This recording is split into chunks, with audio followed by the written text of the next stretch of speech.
ప్రహ్లాద, నేనేదైనా కోరుకుంటే నువ్వది పూర్తి చేస్తావు కదా? తల్లి కోరిన కోరికని తీర్చడం ఒక పుత్రుని కర్తవ్యం. తప్పకుండా తీరుస్తాను. ప్రహ్లాద, అదృష్టవశాత్తు నువ్వు ప్రాణాలతో బయటపడ్డావు. ఈ అవని తీర్చడం ఒక పుత్రుని కర్తవ్యం. తప్పకుండా తీరుస్తాను. ప్రహ్లాద, అదృష్టవశాత్తు నువ్వు ప్రాణాలతో బయటపడ్డావు. ఈ అవకాశాన్ని దుర్వినియోగం చేసుకోకు నాయనా. మీ నాన్నగారు ఆశపడ్డట్టే ఆయన అనుకున్న విధంగా నీవు మారితే ఆయన ఎంతగానో సంతోషిస్తారు. పుత్రా,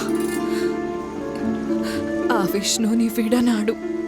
ఒకవేళ అలా చేయడం నీకు కష్టం అనిపిస్తే నీ మనసులోనే ఎవ్వరికీ తెలియకుండా స్మరించుకోనాయనా. కానీ మీ తండ్రి గారి ఎదుట మాత్రం ఆయన శత్రువు మీదున్న భక్తిని ప్రదర్శించకు నాయనా.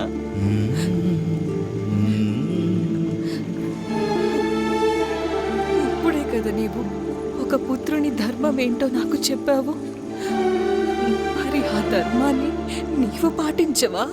అమ్మా, కలకండ స్వభావం చేత తీయగా ఉంటుంది.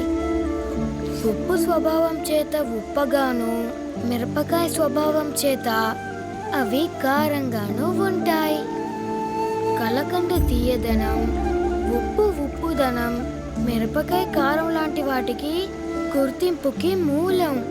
అవి తన ధర్మాన్ని ఎట్టి పరిస్థితుల్లోనూ అస్సలు వదులుకోలేదు. వాటి స్వభావాన్ని ఎప్పుడూ దాచుకోలేవు. అదే విధంగా జీవుల ధర్మం, వాటి గుర్తింపు, వాటిలో ఉన్న ఆ భగవంతుని అంశయే.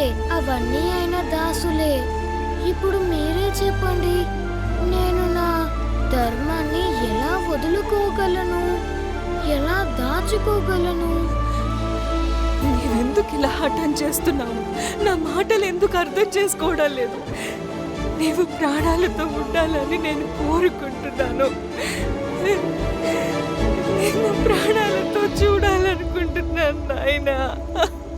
అమ్మా, మీకు ఏమనిపిస్తోంది? నా గురించి చింతించే తల్లి మీరు మాత్రమే అనుకుంటున్నారా?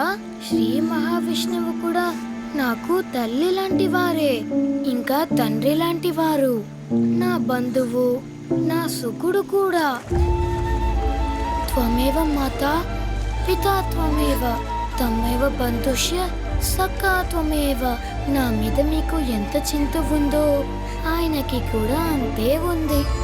మీరు దిగులు పడకండి, ఆయన నాకు ఏమీ కాకుండా చూసుకుంటారులే. ప్రహ్లాద,